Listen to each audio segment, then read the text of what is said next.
लग गई है अदालत और आज की अदालत बहुत विशेष होने जा रही है क्योंकि बाजार एक बहुत विशेष दौर से गुजर रहा है। तो बाजार में आने वाला समय कैसा रहेगा इसकी टोह लेंगे। हम सब जानते हैं कि गया सप्ताह बहुत चुनौतीपूर्ण रहा, उठा पटक रही। एक बड़ी खबर आई जिसने पूरे बाजार को दहला के रख दिया है। यह खबर अडानी समूह से जुड़ी है, तो इसका क्या परिणाम होगा, क्या असर होगा, इस पर बात करेंगे। अभी जब हम बात कर रहे हैं तो दो राज्यों के चुनाव परिणाम आ रहे हैं हमारे सामने। महाराष्ट्र और झारखंड में जो विधानसभा के चुनाव हुए उसके नतीजे अब आम हो गए हैं और उनका प्रभाव क्या पड़ेगा कल के बाजार पे, इस पर भी चर्चा हम लोग करेंगे। तो बहुत विस्तार से कई सारे इंपॉर्टेंट एस्पेक्ट्स पर आज के कार्यक्रम में हमें चर्चा करनी है। आप सबका बहुत बहुत स्वागत, थैंक यू सो मच आज जुड़ जाने के लिए। और तमाम लोग आ गए हैं, अरे वाह, विपी का धन्यवाद जुड़ने के लिए। चलिए बिना समय गवाए आज की कार्रवाई को शुरू करते हैं। काम बहुत है, वक्त है कम, बाजार में उठापटक जारी है, पूरे बाजार को समझना है हमें, समय हमारे पास हमेशा की तरह सीमित है। तो आइए अब बिल्कुल समय गंवाए बिना आइए चार्ट्स के दर्शन करते हैं। भाई चार्ट्स ने बहुत कुछ सहा इस सप्ताह, बाजार के कुठाराघात सहे चार्ट्स ने, लेकिन उनके बाद भी बिल्कुल निखर करके चार्ट सामने आए हैं। तो आइए चार्ट्स के दर्शन करते हैं और फिर अडानी समूह के चार्ट्स का क्या हाल है वो भी समझने का प्रयास करेंगे। इस बीच एक सर्वेक्षण कर लेता हूं जल्दी से। यहां उपस्थित कितने लोग ऐसे हैं जिन्होंने अडानी समूह के शेयर्स में जिनका एक्सपोजर है?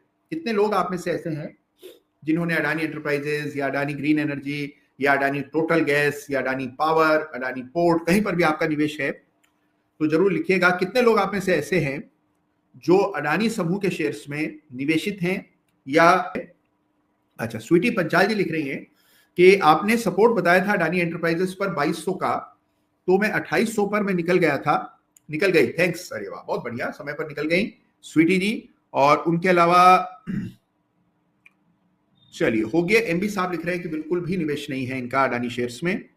और चलिए कई सारे लोग हैं जिनका कोई निवेश नहीं है, कुछ लोग हैं जिनका हल्का फुल्का निवेश है और कुछ ऐसे भी हैं जिनके पास काफी सारे अडानी शेयर्स हैं।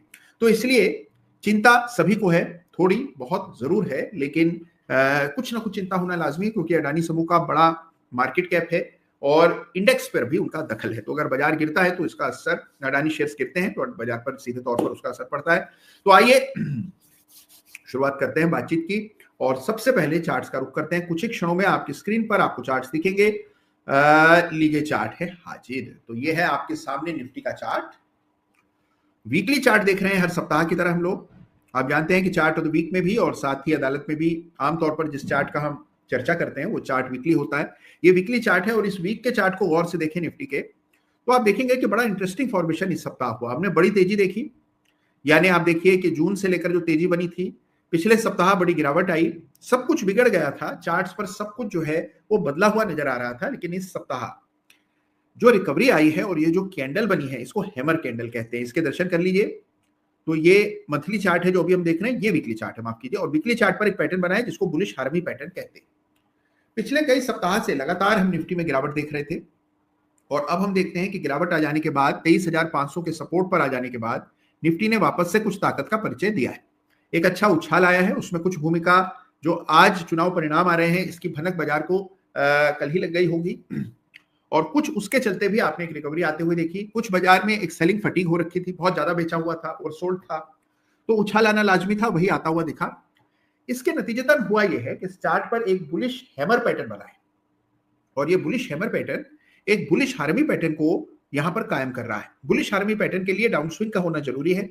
रेड कैंडल बनती है जिसके मध्य में एक ग्रीन हैमर या ग्रीन छोटा कैंडल बनता है जो रेड की कैंडल के मुकाबले छोटा होता है। ये जो पैटर्न है ये बुलिश रिवर्सल पैटर्न होता है जिसमें एक शॉर्ट टर्म के लिहाज से, अब क्योंकि वीकली चार्ट है तो शॉर्ट टर्म का मायने हो गए 1 महीना, सवा महीना, इस दृष्टिकोण से एक रिवर्सल आने की उम्मीद होती है। तो ये आपके सामने निफ्टी का चार्ट है। अब देखिए ये जो बुलिश हार्मी पैटर्न बना है इसके चलते कुछ रिकवरी यहां पर मुमकिन दिखाई देती है। तो हमें करना क्या है, सबसे पहले अब हम एक रेखा डाल देंगे यहां पर। ये हमारे लिए अब सबसे अहम लेवल हो गया निफ्टी का। मनोवैज्ञानिक स्तर भी है ये 23,500 का, साथ में अब इस बुलिश हार्मी पैटर्न की वजह से इस लेवल की जो इंपॉर्टेंस है ये और ज्यादा बढ़ गई। तो 23,500 जो है ये निफ्टी के लिए अहम लेवल है। अगर इस प्रकार से लेवल बिल्कुल साफ स्पष्ट आप चार्ट पर अंकित कर लेते हैं तो काफी मुश्किलें हल हो जाती। अब देखिए निफ्टी के लिए चुनौती क्या होगी, जो सबसे इंपॉर्टेंट लेवल होगा जिसके परे जाने पर हम ये बहुत ही सर्टेनिटी के साथ, काफी विश्वास के साथ कह पाएंगे कि हाँ फिलहाल के लिए जो समस्याएं थी उनका समाधान हो गया है, वो एक बार के लिए टल गया है संकट, उसका हमें पुष्टि होगी 24,300 के ऊपर। अब ये स्तर अभी मौजूदा भाव से कोई 400 अंक दूर है।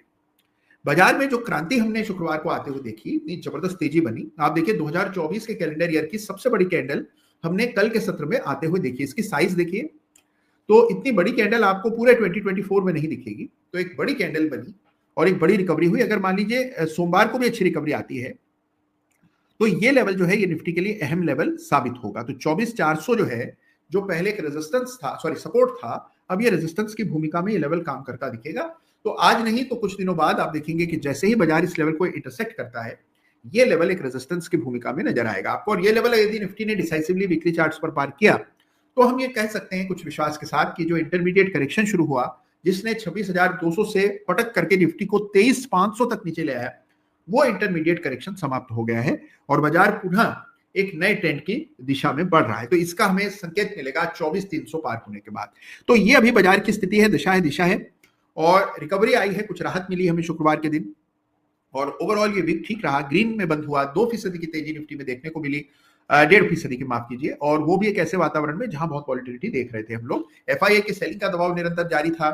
घटनाक्रम भारत में भी विश्व में भी ऐसे चल रहे थे। यूएस में चुनाव परिणाम आने थे, उसके अलावा रूस और यूक्रेन का संकट दोबारा जो है एक बार वापस गर्मा गया है, खाड़ी की समस्याएं चल ही रही हैं, 2 राज्यों के चुनाव सिर पे हैं, फिर एक इकोनॉमिक स्लोडाउन की चिंताएं चल रही हैं कि भाई कुछ ठहराव, कुछ ठंडापन आपको आर्थिक जो गतिविधि है उसमें देखने को मिल रहा है। आप जहां पर भी जाते हैं, जिस भी व्यापारी, बिजनेसमैन, उद्योगपति से बात करते हैं तो सब कहते हैं कि सर स्लोडाउन है, उस तरह का उठाव नहीं है, क्रेडिट ऑफटेक नहीं है। तो वो जो चीजें हैं वो सारी कुल मिलाकर बाजार पर असर डाल रही थी। तो ये जो स्थिति है, और फिर देखिए रिजल्ट्स अच्छे नहीं आए, ये जो रिजल्ट सीजन रहा ये कुल मिलाकर के निराशाजनक रहा।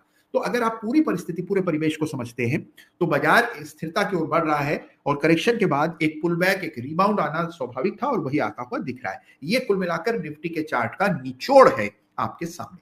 निफ्टी से सीधे चलते हैं बैंक निफ्टी, जिसने कि अपना किला संभाले रखा इस पूरे दौर में जहां निफ्टी डामाडोल हो रहा था। निफ्टी बैंक ने आसरा नहीं छोड़ा और देखिए क्या जबरदस्त चार्ट है। निफ्टी बैंक निफ्टी की तुलना में ज्यादा मजबूती दिखा रहा है। मेरा देखिए ये पुराना अनुभव है कि जो सेक्टर, जो चार्ट गिरावट में अपने आप को संभाले रखता है, ताकत का परिचय देता है, वो तेजी आने पर जब बाजार वापस से तेज होता है वो फिर भी वही अगुवाई करता दिखता है। तो ये जो सेक्टर है बैंक्स का, इसको फोकस होकर के देखिए। बैंकिंग स्टॉक्स में आपको सबसे अच्छा ट्रैक्शन देखने को मिल रहा है, यहां जबरदस्त तेजी बन रही है और एक आउट परफॉर्मेंस है। अभी उस प्रकार की तेजी या मोमेंटम नहीं है, लेकिन आउट परफॉर्मेंस डेफिनेटली दिख रहा है। तो इसलिए आपको ये लेवल्स बहुत इंपॉर्टेंट हैं और इसको जरूर से आपको स्टडी करना है। तो यहां पर बैंक निफ्टी के लिए जो लेवल इंपॉर्टेंट है वो 50,000 के लगभग मान लीजिए। तो 50,000 का मनोवैज्ञानिक स्तर है बैंक निफ्टी पर।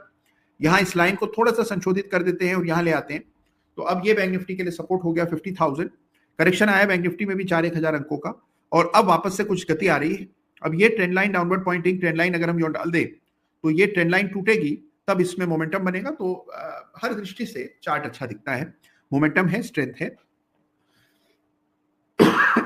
बस ये रेखा पार हो जाए तो आपके सामने बैंक निफ्टी जो कि ज्यादा मजबूती दिखा रहा है। अब इसमें अगर हम स्प्लिट करके देखें, यानी पहले निफ्टी पीएसयू बैंक्स को देखें, तो ये निफ्टी पीएसयू बैंक्स हैं जहां पर मुकाबले में कम तेजी देखने को मिली, लेकिन रिकवरी बड़ी शार्प आई शुक्रवार को। अभी भी इस चार्ट पर संकट समाप्त नहीं हुआ है, ये अंडर परफॉर्म कर रहा है निफ्टी को। लेकिन निफ्टी प्राइवेट बैंक देखें यदि आप, तो यहां पर भी हम देख रहे हैं कि एक ब्रेकडाउन आने के बाद अच्छी शार्प रिकवरी आई।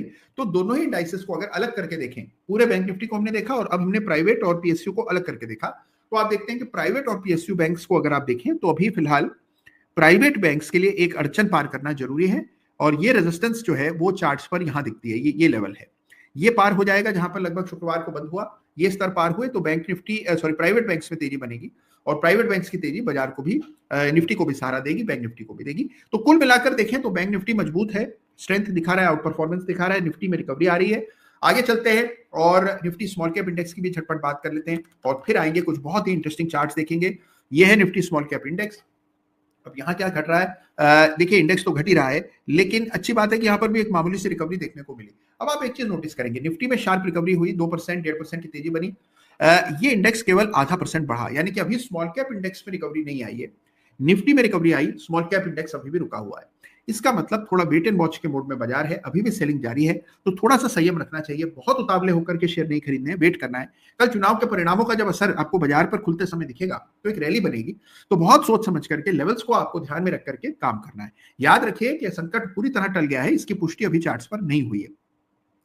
अच्छा, इसके बाद आगे बढ़ते हैं, फटाफट एक चार्ट और देखते हैं, और ये चार्ट है यूएसडी आईएनआर का। तो हम देख रहे हैं कि निफ्टी में तेजी है, बैंक निफ्टी में रिकवरी है। क्या डॉलर में कुछ कमी आई? नहीं आई। डॉलर अभी भी मजबूत है, 84.40 पर है, तो डॉलर ने अपनी जमीन नहीं छोड़ी है। डॉलर अभी भी मजबूती दिखा रहा है और ये चिंता की वजह है। तो डॉलर से कोई इंप्रूवमेंट नहीं है। और आइए एक दफे चार्ट देख लेते हैं। ये डॉलर इंडेक्स का चार्ट है, और आप देख रहे हैं डॉलर इंडेक्स में 106 डॉलर का लेवल टूटा है, तो एक मेजर रेजिस्टेंस को डॉलर इंडेक्स ने पार किया। डॉलर इंडेक्स की तेजी बाजार के लिए कभी भी अच्छी नहीं रहती है, तो मान करके चलिए कि एक नेगेटिव संकेत है डॉलर इंडेक्स से, जिसका संज्ञान आपको जरूर लेना चाहिए। तो अगर ये डॉलर इंडेक्स यूं बढ़ता रहा, 110-12 तक चला गया, तो इसके आपको डेफिनेटली असर देखने को मिलेगा निफ्टी पर भी, और बाकी रुपए पर भी इसका असर पड़ेगा। तो ये जो डॉलर इंडेक्स की तेजी है, ये आपको देखने को मिल रही है, यानी कि डॉलर बाकी करेंसीज के मुकाबले मजबूत हो रहा है। डॉलर इंडेक्स क्या है? डॉलर इंडेक्स है डॉलर बनाम कुछ 5 मेजर करेंसीज हैं या 6 मेजर करेंसीज हैं जो दुनिया की सबसे बड़ी हार्ड करेंसीज हैं, उनके मुकाबले डॉलर का ये इंडेक्स है। तो अगर इसमें तेजी, और वो सबसे बड़े ट्रेडिंग पार्टनर्स हैं यूएस के, तो अगर उन करेंसीज में के मुकाबले डॉलर मजबूत हो रहा है तो इसका असर यूएस मार्केट्स पर पड़ता है, जो उनका ट्रेड का संबंध है उस पर पड़ता है। अब देखिए उम्मीदें क्या है? उम्मीद ये है कि डोनाल्ड ट्रंप आने के बाद एक प्रोटेक्शनिज्म लेकर के आएंगे, यानी कि वो विदेश से आयात पर रोक लगाएंगे, ड्यूटीज लगा देंगे, मुश्किल कर देंगे उसको, और अपने घरेलू उद्योग और व्यापार को वो ज्यादा बढ़ावा देंगे। तो इसके चलते ये हम स्ट्रेंथ देख रहे हैं डॉलर में। तो ये डॉलर की तेजी दिख रही है आपको, और इसका जरूर संज्ञान लीजिए। तो कुल मिलाकर चीजें देखें तो अभी संकट टला नहीं है, लेकिन एक अंतरिम राहत कह लें, वो हमें शुक्रवार के दिन आती हुई दिखी। तो ये स्थिति है। कई सारे बड़े इंटरेस्टिंग चार्ट्स की बात करेंगे, और हाँ, अडानी समूह के चार्ट्स की तो चर्चा डिटेल में हमें करनी ही है, लेकिन उससे पहले अभी अनिल चेलानी साहब कह रहे हैं कि भाई एक बार ये निफ्टी आईटी इंडेक्स का चार्ट देखिए जरा। तो ये आपके सामने निफ्टी आईटी इंडेक्स है। इसको चार्ट ऑफ द वीक का खिताब मैंने दिया था शायद पिछले सप्ताह या उससे पिछले सप्ताह, और आप देखिए क्या जबरदस्त तेजी बनी निफ्टी आईटी इंडेक्स में। आउट परफॉर्मेंस है निफ्टी के बनिस्पत, पूरा निफ्टी संकट में, लेकिन आईटी इंडेक्स नए हाइस बना रहा है। तो ये अपने आप में चार्ट रीडिंग की ताकत का परिचायक है कि भाई देखिए, अगर चार्ट देखना ठीक आता हो आपको, तो कैसा भी बाजार हो, मुश्किल वक्त हो, अच्छा वक्त हो, सुनहरा समय चल रहा हो, संघर्ष का समय चल रहा हो, आप द्वेलित नहीं होते हैं, चिंतित नहीं होते हैं। आप चार्ट देख करके बता पाते हैं कि हाँ, यहां पर मौका है। हर आपदा में अवसर छिपा होता है, हर संकट में राह होती है। केवल आपको चार्ट ठीक से देखने आने चाहिए, और चार्ट आप ठीक से देख पाए, आपको उसकी समझ पैदा हो, निगाह आपकी बने कि आप चार्ट को पहचान पाए। देखिए, एक चीज मैं बड़े आपको अनुभव के साथ बता रहा हूं कि चार्ट देखने में जितना तकनीक का रोल है, उतनी ही बड़ी भूमिका है अनुभव की। तो अनुभव को कम मत आंकिए, अनुभव की बड़ी भारी भूमिका है। तो अगर आप चार्ट देख रहे हैं, उस पर फिर ट्रेड करने का विचार करते हैं, तो you should get the experience. Experience की बड़ी भूमिका है। तो वो एक्सपीरियंस बताता है आपको कि हाँ, यहां पर मौका है, और इसीलिए ज्यादा से ज्यादा चार्ट्स देखिए। आप स्वावलंबी बनिए, आत्मनिर्भर, किसी पर भी आपको आश्रित रहने की आवश्यकता नहीं। स्वयं अपने फैसले लेने हैं, स्वयं अपने चार्ट देखने हैं, स्वयं निर्णय करने हैं, और कहीं से वैलिडेशन नहीं खोजना है। कई सारे ट्रेडर इन्वेस्टर्स ऐसे मिलते हैं, अच्छा ट्रेड हाथ में होता है उनके, बहुत बढ़िया चार्ट चुना होता है, चार्ट देखना भी आता है, लेकिन कॉन्फिडेंस नहीं होता है, और इसीलिए बंगले झांकते हैं, लोगों से सुझाव मांगते हैं, फिर लोगों से पूछते हैं कि सर सही देखा नहीं देखा। अब इस चक्कर में होता क्या है कि मान लीजिए किसी दोस्त से पूछ बैठे कि ये कैसा लगता है। अब दोस्त अल्पज्ञानी हो मान लीजिए, या उनको कुछ खास ज्ञान ना हो, लेकिन फिर भी ओपिनियन तो देनी है, तो वो कुछ भी ओपिनियन दे देंगे जो शायद आपको आपके सही निर्णय से भटका सकता है। तो इसीलिए अपने ट्रेड्स के बारे में, अपने निवेश के बारे में, निवेश की रणनीति के बारे में कम से कम चर्चा कीजिए। क्या खरीदा है, क्यों खरीदा है, कब तक रखने का इरादा है, ये आपको क्यों पसंद है, इन चीजों पर चर्चा, अनलेस की कोई ऐसी गोष्ठी हो जहां पर विचारों का आदान प्रदान हो रहा हो और कुछ सीखने का अवसर मिल रहा हो, तो जरूर आप अपने शेयर्स, अपने निवेश के बारे में बात करें। अन्यथा कोशिश करें कम से कम इसकी चर्चा करने की, क्योंकि इससे होता क्या है, मान लीजिए आपने बड़े उत्साह के साथ कोई शेयर खरीदा और सामने वाले को उसके बारे में ज्ञान कम है, या उसका व्यू बहुत नेगेटिव है, और आपने चार्ट्स देख करके व्यू बनाया, उन्होंने मान लीजिए फंडामेंटल देखा हो या शायद कुछ भी ना देखा हो, तो ऐसे में दूसरे के विचारों से प्रभावित होने की संभावना बनी रहती है। तो इसीलिए स्वयं अपने विचारों पर, अपने विवेक से, अपने चार्ट देखने के कौशल पर विश्वास करके आपको निर्णय करने। बहुत बढ़िया एक यहाँ पर बात कही है हमारे कुलदीप आमीपारा साहब ने, और वो कह रहे हैं कि चार्ट रीडिंग सोलो सिंगिंग है, डुएट सिंगिंग नहीं है, यानी कि इसमें आपको जुगलबंदी नहीं करनी है। चार्ट रीडिंग सोलो गायन है, तो आपको स्वयं अपना राग अलापना है और स्वयं अपने निर्णय करने हैं और स्वयं जिम्मेदारी लेनी है अपनी सफलता या अपनी विफलता की। तो पूरी तरह से आप ही इन कंट्रोल होने चाहिए, तभी आपको सफलता मिलती है। बहुत बढ़िया, बहुत जबरदस्त बात कही कुलदीप जी, याद रहेगी सभी को, और सब इस पर अमल करेंगे, ऐसा मैं मान करके चल रहा हूं। अच्छा, एक हमारे सैकत लाहा जी ने एक टेक्निकल सवाल कर दिया है। वो ये कह रहे हैं कि what is the best look back period for comparative rate of change of momentum investing. Rate of change यानी कि आरओसी के लिए 10 पीरियड का आपको आरओसी का टाइम फ्रेम रखना चाहिए सैकत जी, लेकिन शायद आप कंपैरेटिव आरएसआई की बात कर रहे हैं तो उसमें लुक बैक पीरियड नहीं देना होता है। तो ये है अभी अभी एक सवाल सैकत लाहा जी ने टेक्निकल सवाल पूछ दिया था, तो उसका जवाब मिला। और इसके अलावा आज एक हमारे विक्रम द्विवेदी साहब हैं, एनएसए बहुत अच्छा चल रहा है ऐसा बता रहे हैं, यानी कि अभी जो चल रहा है एनएसए उसमें जुड़े हैं शायद, और लिख रहे हैं कि is it the right time to infuse fresh funds, यानी कि क्या बाजार में नया पैसा डालने का ये उपयुक्त समय है। तो देखिए, हम सभी पहले बाट जोते रहते थे कि कब जाकर के करेक्शन आए और कब उसका हिस्सा बने। जहां पर भी मैं जाता था बाजार में बड़ी तेजी थी, सब कहते थे कि सर कभी गिरेगा ही नहीं, हम कब पैसा डालेंगे, हम तो डाल ही नहीं पाए, ऐसे भाग गया, तेजी आ गई, करेक्शन कब आएगा। अब जब करेक्शन आता दिख रहा है तो सब लोग संकोच कर रहे हैं, चिंता कर रहे हैं, डरे हुए हैं, साइडलाइंस पर बैठे हैं। तो तेजी में जब आप हिस्सा नहीं लेंगे, करेक्शन में आप हिस्सा नहीं लेंगे, तो आप हिस्सा भला लेंगे कब। मुझे याद आता है आज से कई सालों पहले का एक बड़ा ही रोचक किस्सा। एक ब्रोकर थे मेरे मित्र, उनके यहाँ एक साहब, एक सज्जन रोज बन ठन कर आते थे। उस जमाने में लोग ब्रोकर के यहाँ जाकर के ट्रेड करते थे, ब्रोकर के यहाँ अच्छी जमघट हो जाती थी, कई सारे लोग आते थे, रिटायर्ड लोग आते थे, अखबार पढ़ते थे, वहीं 2-4 ट्रेड डाल देते। अब इन्हें समय काटना था, ट्रेड तो करना नहीं था, तो दफ्तर में आया करते थे, ट्रेड डालते थे और तुरंत जैसे ही दाम और नीचे की बिड लगा देते थे। जैसे ही दाम उनके खरीदने के जो बिड का प्राइस है उसके करीब आता था, अपनी बिड हटा देते थे। यानी कि खरीदना था ही नहीं, केवल समय बिताना था। तो होता क्या है कि अगर आपको खरीदना है, अगर आपको पार्टिसिपेट करना है, ये मान करके चलिए कि आप परफेक्ट टाइमिंग सिवाय संयोग के कर ही नहीं पाएंगे। संयोग मतलब कभी ऐसे अच्छे सुखद हादसे हो जाते हैं कि आप बिल्कुल बॉटम पर खरीद लें, कोई ऐसा अचानक से कोई ऐसा समय आया या आपके पास पैसे खाली हुए, उस दिन आपने कुछ खरीद लिया भाग्यवश, कभी कभार ऐसा हो जाता है। अन्यथा आमतौर पर कभी भी परफेक्ट टाइमिंग होती ही नहीं है। जहां खरीदना है उससे ऊपर ही हमेशा खरीदेंगे, जहां बेचना है उससे नीचे ही हमेशा बिकेगा। यही रूल है, ये आपके साथ नहीं, सबके साथ यही होता है। तो इसका मलाल मत कीजिए। केवल यही वजह नहीं है कि हम ट्रेड ही ना करें, वेट ही करते रह जाएं। तो बिल्कुल निवेश करें जब आपके पास अतिरिक्त धन हो लगाने के लिए, निवेश करने के लिए। बाजार की स्थिति तो बिगड़ती बनती रहेगी, बाजार की स्थिति पर न जाएं। आपको जब कंफर्ट आ रहा है, आपको लगता है नहीं करेक्शन ठीक ठाक हो गया है, मैं काफी कंफर्टेबल फील कर रहा हूं, मुझे लगता है कि और गिरावट बहुत ज्यादा नहीं आएगी, पैसा मेरे पास अकाउंट में पड़ा हुआ है, तो क्यों ना कुछ पैसा डिप्लॉय किया जाए, शौक से कीजिए। आपको लगता है कि नहीं मैं तो मोमेंटम इन्वेस्टर हूं, तभी खरीदूंगा जब नया मोमेंटम चार्ट पर दिखेगा, तो इंतजार कर लीजिए, थोड़ा महंगा ले लीजिएगा, कोई फर्क नहीं पड़ता है। तो हर व्यक्ति का अपना तरीका है निवेश करने का, लेकिन निवेश करने के लिए दरवाजे हमेशा खुले रहते हैं। देखिए, ये जो बाजार है, इसको अगर आप लंबी अवधि के चार्ट्स पर देखते हैं, देखिए मंथली चार्ट, तो आप देखते हैं कि बहुत समय ऐसे आए जब ऐसा लगता था कि बहुत बढ़ गया है, बहुत बढ़ गया है, करेक्शन भी आए। लेकिन जब से मैंने करियर शुरू किया है अपना, और आज 22 साल लगभग मुझे बाजार में हो गए हैं, 24 हो गए हैं, 2024 से 2022 की लाइन है, हमेशा मैं 22 ही कहता हूं, लेकिन 2024 में अब लगभग 24 बरस हो गए हैं मार्केट्स में। तो in the last 24 years wherever you have invested, किसी भी दाम पर, कहीं पर भी, किसी भी मोड़ पर बाजार के, चाहे उत्साह के दौर में, चाहे निराशा जब बहुत घोर अंधेरा था उस समय निवेश किया हुआ आपने, you have made money, and you have made money beyond your wildest imagination. तो हम ये मान करके चल रहे हैं कि जो हम जिस काल, जिस स्थिति में आज हैं, आने वाला समय भी उज्जवल रहेगा।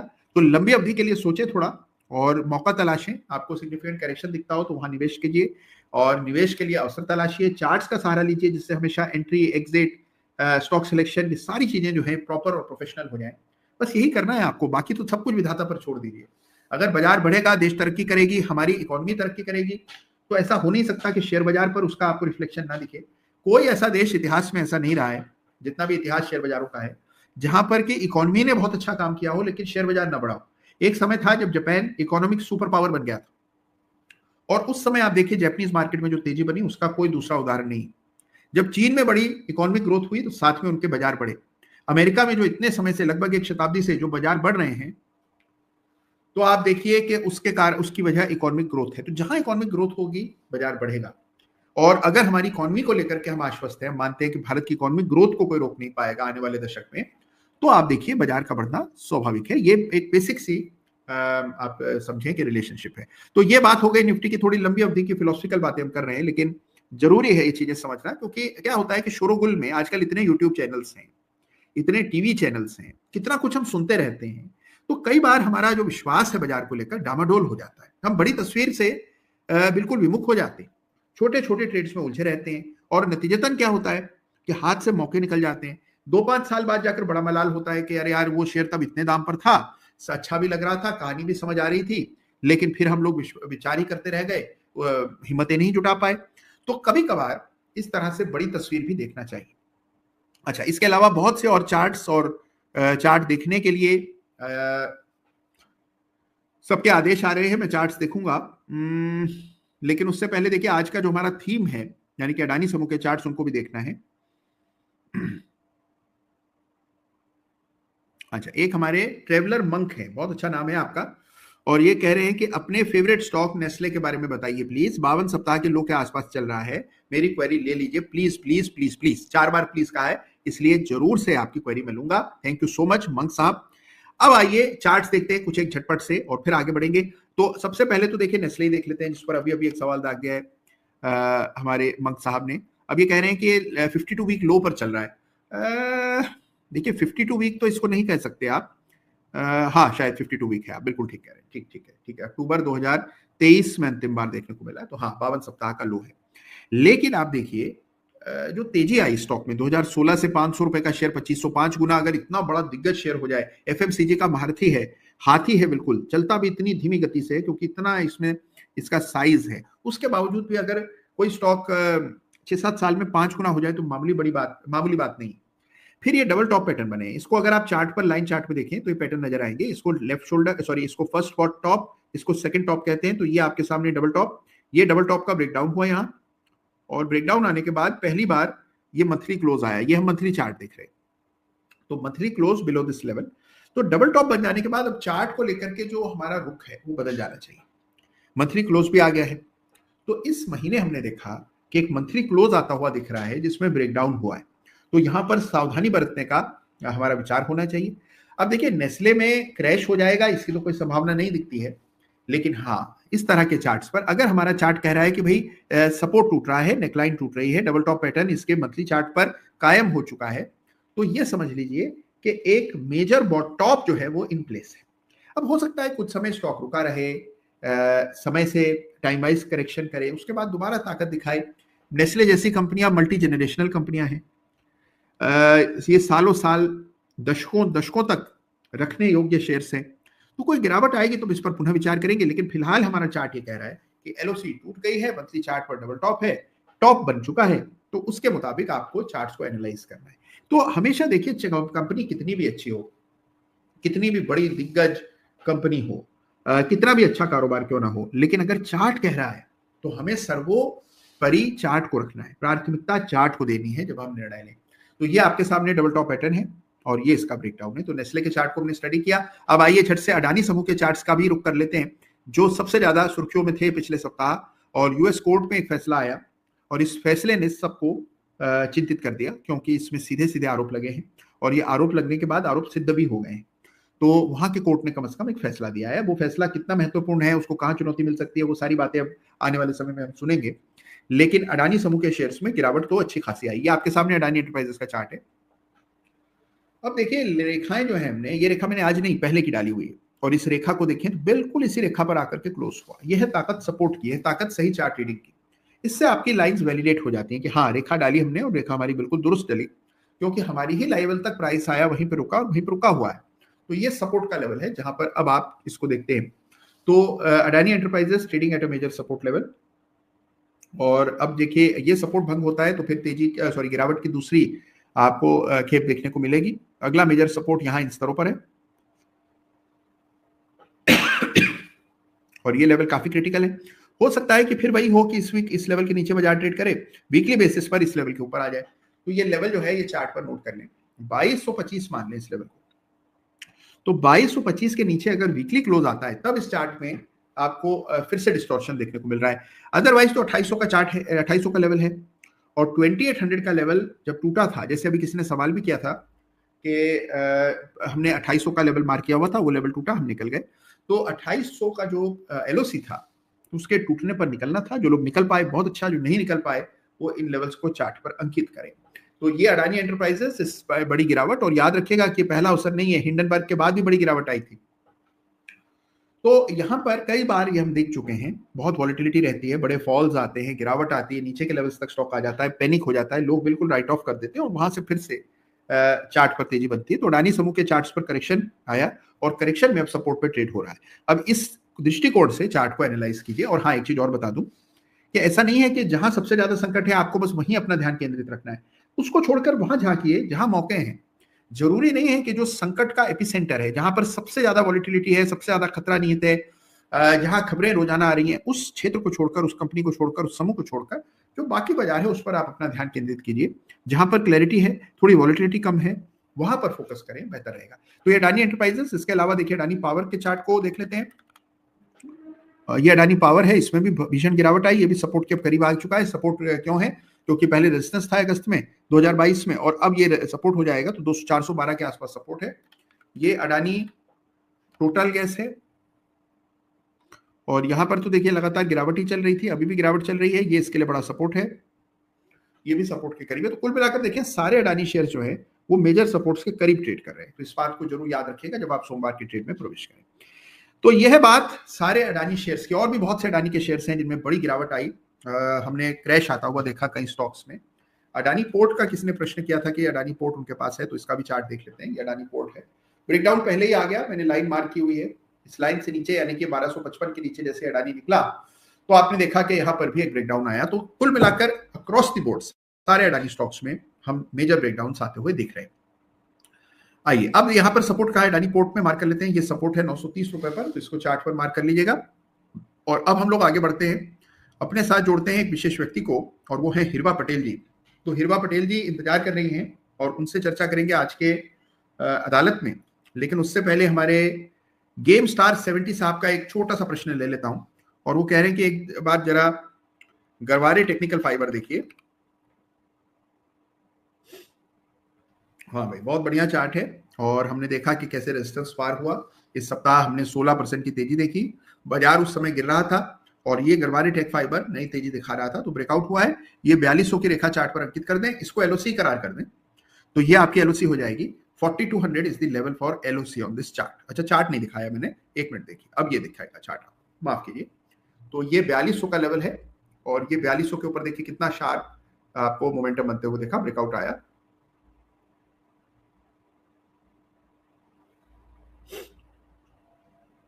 गरवारे टेक फाइबर,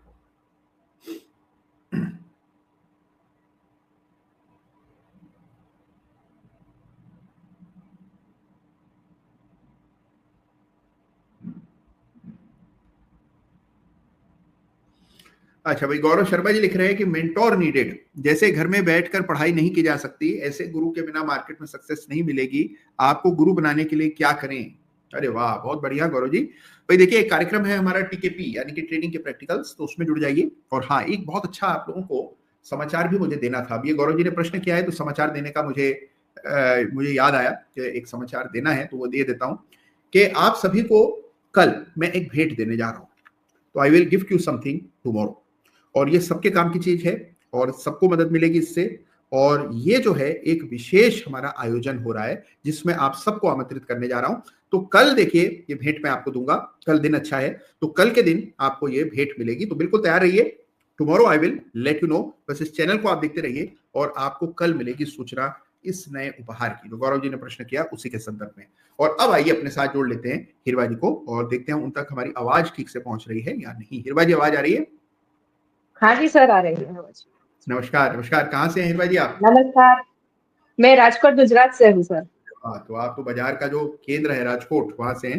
राजकोट में मुझे लगता है हाँ। कि जितने ट्रेडर्स बाकी सब शहरों में होंगे, यानी कि जो डेंसिटी है ट्रेडर्स की वो सबसे ज्यादा है राजकोट में। तो राजकोट में लोग बड़ा इंटरेस्ट लेते हैं बाजार में, बड़े पैमाने पर ट्रेडिंग करते हैं। वहीं से हिरवा जी हैं। तो हिरवा जी कब से आप ट्रेड कर रही हैं ये बताइए?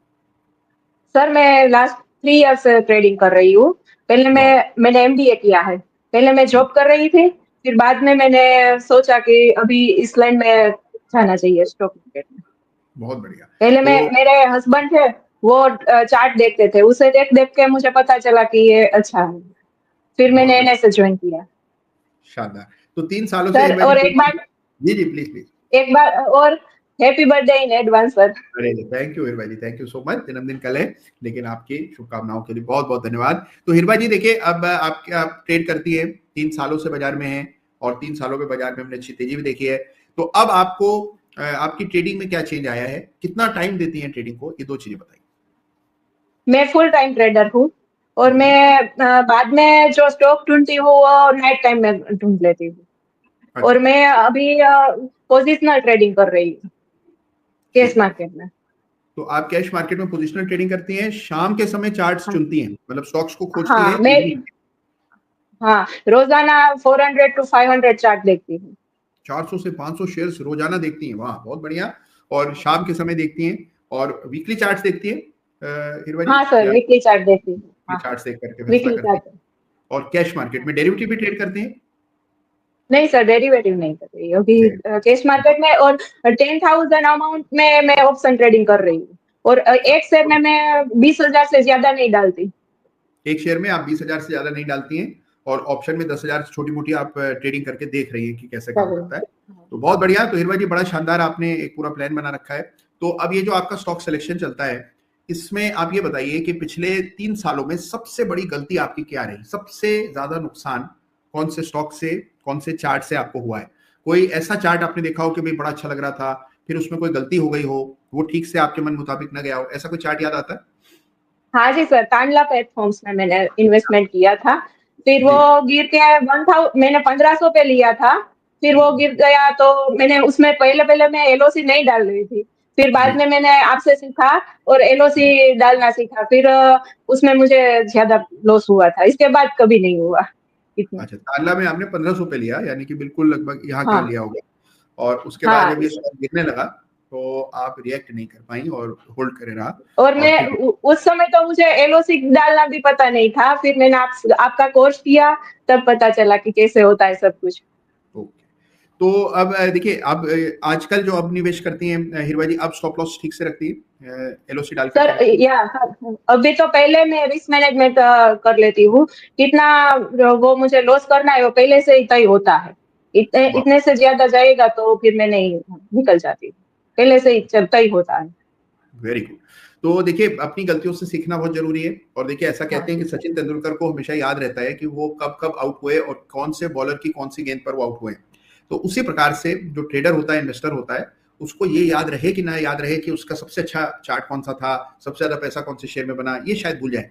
लेकिन सबसे ज्यादा नुकसान कौन से शेयर से हुआ है, ये हमेशा याद रहता है। बिल्कुल, और बिल्कुल जैसे ही पूछा वैसे ही देखिए हिरवा जी ने बताया कि टाला प्लेटफॉर्म 1500 पे लिया था और समय पर एग्जिट नहीं कर पाई। लेकिन उससे उन्होंने जो सीखा है वो जरूरी है सबके लिए, कि एलओसी डाल करके रखिए, एग्जिट करना बहुत जरूरी है। अच्छा, एक लीना गाड़ा जी आपसे प्रश्न कर रही हैं, और उनका प्रश्न ये है कि सर, फुल टाइम ट्रेडिंग से क्या बेनिफिट होता है? तो हिरवा जी आपके लिए सवाल है, और लीना जी पूछ रही हैं कि भाई फुल टाइम ट्रेडिंग कर रही हैं या पार्ट टाइम कर रही हैं, दोनों में आपको, मतलब अगर आप पार्ट टाइम करते हैं या जैसे 1-2 घंटा देते हैं, क्योंकि आप तो पोजिशनल ट्रेडिंग कर रही हैं, तो क्या इसको पार्ट टाइम भी किया हाँ जा सकता है, कि आप फुल टाइम करने से कोई विशेष फायदा आपको होता है? हाँ जी सर, मैं पार्ट टाइम ही नहीं प्रीफर कर रही, क्योंकि दिन में मैं जब भी बैठती हूँ तब स्टॉक ढूंढ रही होती हूँ। और ऑप्शन में भी काम कर रही हूँ तो निफ्टी, बैंक निफ्टी, डाउ जो सब चार्ट देखने पड़ते हैं, तो वो मैं ढूंढती रहती हूँ। बहुत बढ़िया, बहुत बढ़िया। अच्छा, एक बात बताइए, जो अभी आपने एसेट एलोकेशन की बात की थी कि भाई हर स्टॉक में आपने तय किया हुआ है कि इतना ही पैसा डालेंगे, और मान लीजिए वो शेयर आपके विपरीत जाता है, तो कहीं एवरेजिंग भी करती हैं, या जो एक बार आपने एक मुश्त निवेश किया बस वही रखती हैं और फिर उसको हाँ जी उलट के सर, एवरेजिंग करती हूँ। एवरेजिंग? एवरेजिंग करती हूँ। एवरेजिंग के कोई मापदंड बनाए हैं आपने हिरवा जी, कि इतना गिरेगा या ऐसा चार्ट होगा या ब्रेकआउट आएगा? क्या, कैसे एवरेजिंग कैसे करती हैं? सर मैं चार्ट पैटर्न देखती हूँ, कोई बुलिश एंगल स्विंग चार्ट होता है, ट्विज़र बॉटम होता है, तो इसमें ऐसे जो चार्ट पैटर्न आता है, कैंडल स्टिक आती है, तो फिर मैं उसमें एवरेजिंग कर लेती हूँ। बहुत बढ़िया। तो गजब का काम कर रही हैं हिरवा जी, और मुझे लगता है कि आपने एक नया करियर पाथ चुना है। फुल टाइम ट्रेडर बनना आसान नहीं है किसी के लिए भी, और ये काम जो है ये बहुत ही सॉलिटरी काम है, जिसमें कि मान लीजिए आपको अच्छा चल रहा है तो भी देखिए आप ही को पता है, कोई सामने कोई, जैसे आप मान लीजिए कोई जॉब कर रहे हैं तो वहाँ क्या है, सहकर्मी होते हैं आपके साथ, 5 लोग काम कर रहे होते हैं, तो अपना दुख दर्द उनके साथ बांट सकते हैं। लेकिन ये जो ट्रेडर का जीवन है ये बहुत ही सॉलिटरी है, इसमें सारा दुख दर्द, चिंता, परेशानी, फिक्र, मेंटल एग्नी, ये सब खुद ही सहना पड़ता है। तो आप कैसे इससे डील करती हैं? कोई इमोशनल टर्मोइल जो आपको होता होगा एज ए ट्रेडर, इससे कैसे निपटती हैं हिरवा जी? सर मेरा हस्बैंड भी ट्रेडर है, तो हाँ, तो आप उसके साथ मैं दोनों अपना भाग लेते हैं। शेयर करती हूँ, बहुत बढ़िया, बहुत बढ़िया। उसके तो साथ परिवार में एक और ट्रेडर रहती हो हूँ। तो उसके बड़े फायदे हैं, अपना सुख दुख बांट सकते हैं। और देखिए क्या है कि अब ऐसा भी होता होगा कई बार कि दोनों को ही नुकसान हो रहा होता होगा, बाजार गिर रहा है तो जाहिर सी बात है कि दोनों ही नुकसान में, तो एक दूसरे को आप ढांढस दे सकते हैं और एक हाँ, दूसरे को साथ मिल करके भी कई चीजें कर सकते हैं। तो बहुत अच्छा लगा हिरवा जी, और ईश्वर करे आपको और सफलता मिले और आप बहुत जबरदस्त काम करें, और इसको आगे फुल टाइम करियर तो आपने ले ही लिया है, इसमें आपको दिन दुगनी रात चौगनी सफलता मिले, हम सब की ओर से शुभकामनाएं। बड़ा अच्छा लगा और मुझे लगा काफी लोगों को इंस्पिरेशन भी मिली होगी। कई बार लोग सोचते हैं कि भाई नहीं, अब नया करियर लेने के लिए तो बड़ी देर हो गई है जीवन में, लेकिन ये शेयर बाजार एक ऐसा काम है जिसको आप कभी भी शुरू कर सकते हैं। तो इसमें कोई एज का बैरियर नहीं है, कोई लोकेशन का बैरियर नहीं है, आपको बस थोड़ी सी मेहनत करनी पड़ती है। अब मेहनत तो जमकर कर रही है हिरवा जी, और आप देख ही रहे हैं कितना समय देती हैं हिरवा जी दिन में, कितने आवर दे देती हैं बाजार को? 5-6 घंटे तो देती ही हूँ। बहुत बढ़िया, 5-6 घंटे बाजार को देती हैं, उसके अलावा अपने बाकी सारे काम करती हैं। तो हिरवा जी आपका बहुत बहुत धन्यवाद आज अदालत में आने के लिए, थैंक यू सो मच। ख्याल रखिए अपना, और जैसे ही आपको और सफलता मिलती रहे, समय समय पर अदालत में जुड़ते रहिएगा, जिससे लोगों को प्रेरणा मिले। Thank you so much. तो ये Hirva thank Patel you ji sir. Rajkot से, और देखिए क्या प्लान बना करके बहुत जबरदस्त काम कर रही है और अच्छे रिजल्ट्स लेकर के आई हैं। साथ में पूरा उन्होंने एसेट एलोकेशन की योजना बना रखी है, जो कि बहुत इंपॉर्टेंट है किसी भी ट्रेडर के लिए। तो देखिए अब मैं देख रहा हूं कि ये जो क्रांति है शेयर बाजार की, ये बड़ी तेजी से फैल रही है और नए ट्रेडर जुड़ रहे हैं, लोग बड़ा अच्छा काम कर रहे हैं, बहुत प्रोफेशनली, बिल्कुल देखिए तसल्ली से काम कर रहे हैं, किसी प्रकार का कोई स्ट्रेस नहीं, क्लैरिटी ऑफ थॉट है। सबसे बड़ी बात जो हिरवा जी ने शुरू में कही अपनी बातचीत में, वो है कि डेरिवेटिव्स मैं नहीं करती हूँ, और उसका देखिए क्या मतलब है, उन्होंने सोचा हुआ है कि मैं ये रिस्क ले सकती हूँ, ये रिस्क नहीं ले सकती हूँ, इतना रुपया एक शेयर में लगा सकती हूँ, तो रिस्क मैनेजमेंट को प्राथमिकता दे रही हैं, और ये बहुत बड़ी बात है। तो अगर आप ट्रेडिंग में आगे बढ़ना चाहते हैं, इन्वेस्टिंग में आगे बढ़ना चाहते हैं, तो रिटर्न्स तो आएंगे, जब आएंगे सबसे पहले रिस्क मिटिगेशन पर, रिस्क कंट्रोल पर ध्यान दीजिए, जो काम हिरवा जी कर पाई और इसीलिए सफल हैं। चलिए, तो बड़ा अच्छा लगा, मुझे तो बड़ा आनंद आया बात करके राजकोट से हिरवा जी से। और अब आइए आगे बढ़ते हैं, सवाल हमारे सामने बहुत हैं। ओहो, अच्छा भाई, हमारे गणेश वर्मा जी गजब कर रहे हैं, सवाल कर रहे हैं, टीकेपी 4 में थे, कह रहे हैं नमस्ते गुरुजी, सुप्रिया लाइफ साइंस 38% प्रॉफिट एक महीने में आ गया है, अब बर्दाश्त नहीं हो रहा, ऐसा लग रहा है, कह रहे हैं कि अब क्या करें, होल्ड कर दें या फिर इसको एग्जिट कर दें, ये सवाल है इनका। तो भाई ये सवाल का निर्णय तो स्वयं आपको लेना है गणेश जी, लेकिन हाँ चार्ट जरूर देखेंगे हम। और इनके अलावा मरिंदर जी पूछ रहे हैं कि मार्क्सन्स में क्या हो रहा है, तो मार्क्सन के चार्ट को देखेंगे।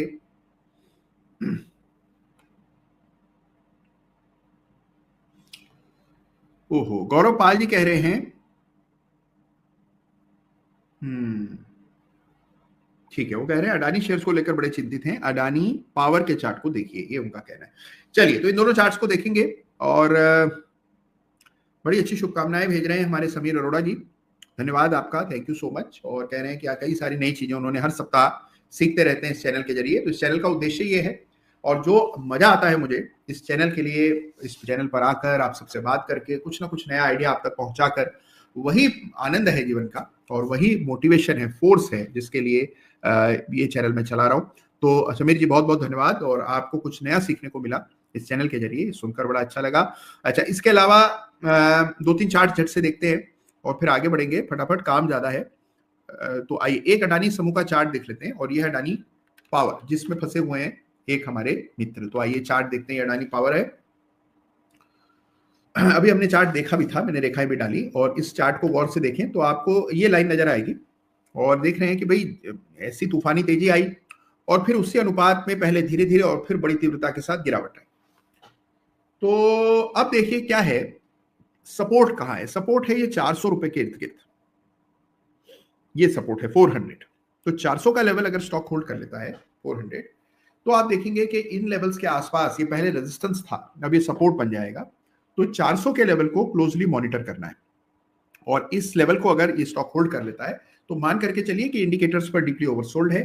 फिबोनाची स्तर भी ये काफी इंपॉर्टेंट है, तो 400 के इस लेवल को चार्ट पर मार्क कर लें और चिंता मुक्त हो जाए। ये आपके सामने। और रहा सवाल इसकी वॉलिटिलिटी या तीव्र गिरावट का, तो देखिए जो जैसे बढ़ता है वो वैसे ही नीचे आता है। तो अगर आप मान लीजिए इस तेजी से ऊपर जाएगा कोई शेयर, तो वो जब गिरता है तो वो भी उसी गति के साथ, उसी स्पीड से आता है नीचे। तो ये हमेशा ही चार्ट पर हमने देखा है, तो इसमें कोई ऐसे आश्चर्य की बात नहीं है। आप लेवल्स मार्क करें चार्ट पर, वो ज्यादा जरूरी है। एक चार्ट है मार्क्सन्स फार्मा, तो ये मार्क्सन्स फार्मा का चार्ट है। ये बाजार की तेजी से बिल्कुल अनअफेक्टेड है गिरावट से, माफ कीजिए, बाजार में गिरावट आई, इस पर कोई असर नहीं पड़ा, और आप देख रहे हैं कि कैसे तेजी बनी। अब इस चार्ट पर एक बहुत अच्छी बात ये जो लगती है मुझे मार्क्सन्स में, वो है कि इसका फोकस जो है वो सारा इंडियन मार्केट्स पर है, जो कि एक बहुत बड़ी बात है। आमतौर पर फार्मा कंपनीज का focus US market, European market पर होता है। इस कंपनी का फोकस मोस्टली इंडियन मार्केट्स पर है। मैंने एलओसी मार्क कर दी है 263 रुपए पर।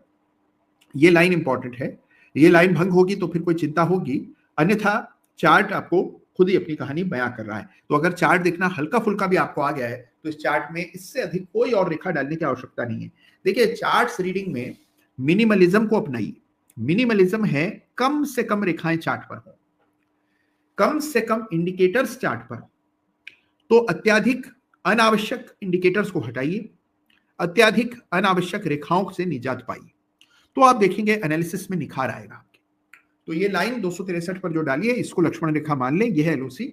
इसके अलावा और कोई रेखा यहां डालने की आवश्यकता नहीं है, और ये बाजार को आउट परफॉर्म कर रहा है, ये तो आप देख ही पा रहे। अच्छा, एक हमारे सचिन जी का प्रश्न आ गया है सीजी पावर पर और साथ ही बोरोसिल रिन्यूएबल पर, तो मैं बोरोसिल की बात करूंगा। ये बोरोसिल रिन्यूएबल, भाई देखिए दो रेखाएं मैंने डाली हुई हैं, एक 625 है, दूसरी 430 है, 400 रुपए है। तो 400 से 625, ये मान लें 225 रुपए का बैंड है, और इसमें स्टॉक ने कोई 2-2.5 साल बिता दिए हैं। अब यहीं पर अटका हुआ है, कोई चार्ट पर ऐसा खास ट्रिगर तो देता नहीं है। अब देखिए हो सकता है कि शेयर दोबारा अपनी रेंज के अपर एंड तक चला जाए, ऐसा हो जाए तो 50% का जंप होगा। तो रेंज में ग्रसित है, और रेंज के को मार्क कर लें चार्ट पर, बस इतना काम आपको करना है। तो आपके सामने चार्ट है बोरोसिल रिन्यूएबल का। मैं देखता हूं कि चार्ट रीडिंग बड़ी ही दो टूक साफ सी बात होती है, हम इसे बेवजह कॉम्प्लिकेट करने पर आमादा रहते हैं, लेकिन ये चार्ट बिल्कुल साफ स्पष्ट है और इसमें अत्याधिक एनालिसिस के लिए कोई स्थान नहीं है। तो ये हमारे सामने बोरोसिल रिन्यूएबल का चार्ट है जिस पर प्रश्न किया सचिन जी ने। ओके, एक रंजीत साहब है, रंजीत यादव जी हैं, और उन्होंने मुन्ने की फोटो लगाई है बहुत जबरदस्त। सवाल देखिए उनका क्या है, कह रहे हैं कि 125 मिनट का चार्ट सही है या 75 मिनट का, क्योंकि 125 की 3 कैंडल से और 75 मिनट की 5 कैंडल में कौन सी चुने, कंफ्यूज हूं सर, बताइए प्लीज। भाई देखिए कंफ्यूजन आपने इसलिए हो रहा है आपको रंजीत साहब कि आप कंफ्यूजन को दावत दे रहे हैं। इसमें कंफ्यूज होने की, कंफ्यूज आने की कोई भी जगह नहीं, बिल्कुल साफ स्पष्टता रखिए। अगर आप 75 मिनट के चार्ट को देख रहे हैं तो उसमें कोई हर्ज नहीं। 75 मिनट का चार्ट बहुत कारगर होता है। 125 मिनट का चार्ट आपको ज्यादा पसंद आ रहा है तो आप शौक से उसे देख सकते हैं, उसमें भी कुछ बिगड़ेगा नहीं, वो भी ठीक है।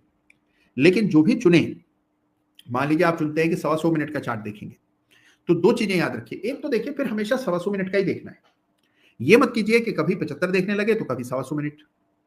दूसरी बात, अगर आप 125 मिनट का चार्ट देख रहे हैं तो लगभग 2 घंटे का चार्ट हो जाता है, और 2 घंटे का चार्ट देख रहे हैं तो वो थोड़ा सा पोजिशनल चार्ट है, उसमें इंट्राडे ट्रेड ढूंढने का प्रयत्न नहीं करना चाहिए।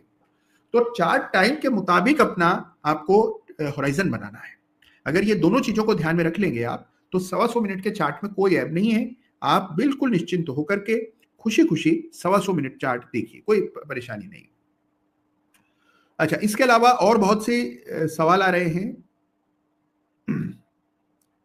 अच्छा, एक हमारे कौन है भाई, अर्जुन दिलाया साहब हैं, दिलोया, अर्जुन दिलोया साहब कह रहे हैं ये सब टीएनएल का चार्ट देखिए। हो भाई, सब टीएनएल यानी कि श्री अधिकारी ब्रदर्स, ये है श्री अधिकारी ब्रदर्स। अब इसका चार्ट देख करके ये जो आप चकित हो रहे हैं कि ऐसा कैसे कि कंपनी बंद है, ठप है, लेकिन इसका भाव 1800 हो गया, इसकी क्या वजह है। तो भाई देखिए इसमें एनसीएलटी की कार्रवाई हुई, उसके बाद ये एक रेजोल्यूशन प्लान के अंतर्गत इसकी जो होल्डिंग है वो एक्सटिंग्विश हो जाती है, जो प्रमोटर की होल्डिंग है वो लॉक इन में चली जाती है, और इस वजह से ये दाम आपको दिख रहा है। तो एक टेक्निकल चीज है ये, जिसका कोई खास मायने नहीं है, ना तो कोई इसमें पार्टिसिपेट कर पाएगा, ना करना चाहिए, ना ही कोई वजह है, ये एक टेक्निकल चीज है। तो इसमें कोई असल दाम नहीं है जिसको देख करके आप सोच रहे हो, ये अलग वजहों से ये दाम आपको दिख रहा है। तो इस पर बिल्कुल ध्यान न दें, ये हमारे लिए नहीं है, हमें फोकस नहीं करना है।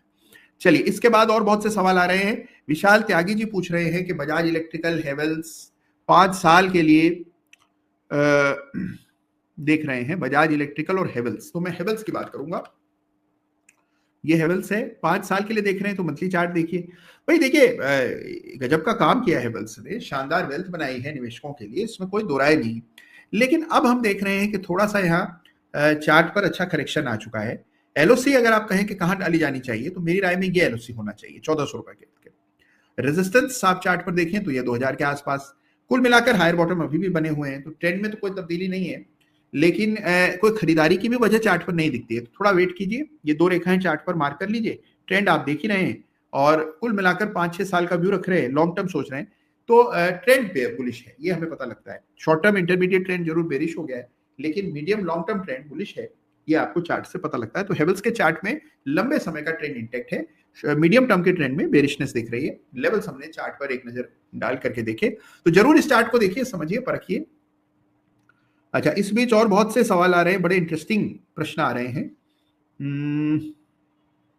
अच्छा, एक सवाल हमारे प्रियोम सिंह साहब कर रहे हैं, वो कह रहे हैं सर ट्रेंड का चार्ट देखिए। तो ट्रेंड के चार्ट पर भी एक बार नजर डाल लेते हैं।